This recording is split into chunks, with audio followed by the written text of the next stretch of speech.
ನೀವು ಪ್ರಯಾಣಿಸೋ KSRTC bus ಎಷ್ಟು safe? ಇದ್ರ ಬಗ್ಗೆ ನೀವು ಪ್ರಶ್ನೆ ಮಾಡಿಕೊಳ್ಳಲೇಬೇಕು. ರಾಜ್ಯದಲ್ಲಿ ಡಕೋಟಾ ಬಸ್ಗಳು ಸಂಚರಿಸ್ತಾ ಇದೆಯಾ? ಮೊನ್ನೆ ಆಗಿರುವ ಕರ್ನೂಲ್ ಬಸ್ ದುರಂತ ಯಾರೂ ಮರೆಯೋದಕ್ಕೆ ಸಾಧ್ಯನೇ ಇಲ್ಲ. 20 ಜನ ಜೀವ ಕಳ್ಕೊಂಡ್ರು. ಅದಾದ ನಂತರ ಕೂಡ ಎಚ್ಚೆತ್ಕೊಂಡಿಲ್ವಾ ಸರ್ಕಾರ? ಸಚಿವರು ಸೂಚನೆ ಕೊಟ್ಟಿದ್ದಾರೆ.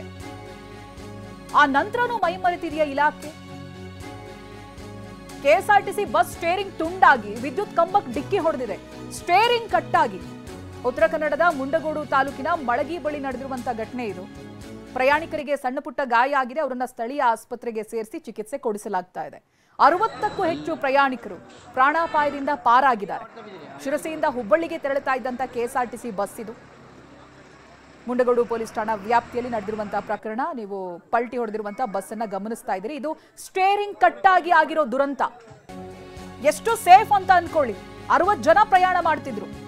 ಮತ್ತೊಂದ್ ಕಡೆ ಮೈಸೂರಿನಲ್ಲಿ ಕೆಎಸ್ಆರ್ಟಿಸಿ ಡಕೋಟಾ ಬಸ್ ಕೈ ಕೊಟ್ಟಿದೆ. ಕೆಟ್ಟು ನಿಂತಿದೆ. ಪ್ರಯಾಣಿಕರು ಇಳಿದು ತಳ್ಳುತ್ತಾ ಇದ್ದಾರೆ. ಮಹಿಳೆಯರು, ಮಕ್ಕಳು, ಹಿರಿಯರು ಬಸ್ ತಳ್ಳೋ ಪರಿಸ್ಥಿತಿ. ಹಾಸ್ಯ ಮಾಡ್ತಾ ಬಸ್ ತಳ್ಳಿ ಪಕ್ಕಕ್ಕೆ ನಿಲ್ಲಿಸಿದ್ದಾರೆ ಪ್ರಯಾಣಿಕರು. ಮೈಸೂರು ಗ್ರಾಮಾಂತರ ಬಸ್ ನಿಲ್ದಾಣದ ದೃಶ್ಯ ಇದು. ಬಸ್ಸು ಕೆಟ್ಟು ನಿಂತಿದೆ. ಕರ್ನೂಲ್ ಬಸ್ ದುರಂತ ಆದಾಗ ಬಸ್ನ ಕಂಡೀಷನ್ ಚೆನ್ನಾಗೇ ಇತ್ತು. ಆದರೂ ಕೂಡ ದುರಂತ ನಡೆಯಿತು. ಇಂಥ ಬಸ್ಗಳು ಎಷ್ಟು ಮಟ್ಟಿಗೆ ಸೇಫ್? ಒಂದ್ ಕಡೆ ಬಸ್ ಕೆಟ್ಟು ನಿಲ್ಲುತ್ತೆ, ಮತ್ತೊಂದ್ ಕಡೆ ಬಸ್ ಮೂವ್ ಆಗ್ತಾ ಇರಬೇಕಾದ್ರೆ ಸ್ಟೇರಿಂಗ್ ಕಟ್ಟಾಗಿ ಒಂದ್ ಕಡೆ ವಾಲ್ಕೊಂಡಿದೆ. ಸ್ವಲ್ಪ ಹೆಚ್ಚು ಕಡಿಮೆ ಆಗಿದ್ದಿದ್ರೆ 60 ಜನ ಪ್ರಯಾಣ ಮಾಡ್ತಿದ್ರು ಆ ಬಸ್ನಲ್ಲಿ. ಈ ಪ್ರಕರಣದಲ್ಲೂ ಕೂಡ ಬಹಳಷ್ಟು ಜನರಿಗೆ ಗಾಯ ಆಗಿದೆ. ಅವರನ್ನ ಸ್ಥಳೀಯ ಆಸ್ಪತ್ರೆಗೆ ದಾಖಲಿಸಿದ್ದಾರೆ. ಇಂಥ ಬಸ್ಗಳು ರಾಜ್ಯದಲ್ಲಿ ಅದೆಷ್ಟು ಓಡಾಡ್ತಾ ಇದ್ವು. ಇದಾಗಲೇ ಸಚಿವರು ಸೂಚನೆ ಕೊಟ್ಟಿದ್ದಾರೆ.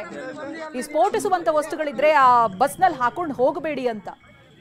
ಆಮೇಲೆ ಕಂಡೀಷನ್ ಕೂಡ ಚೆಕ್ ಮಾಡಿ ಅಂತ. ಈ ಘಟನೆಗಳು ಯಾವ ರೀತಿಯಾಗಿದೆ ಬಸ್ನ ಕಂಡೀಷನ್ ಅನ್ನೋದನ್ನ ತೋರಿಸ್ತಾ ಇದೆ.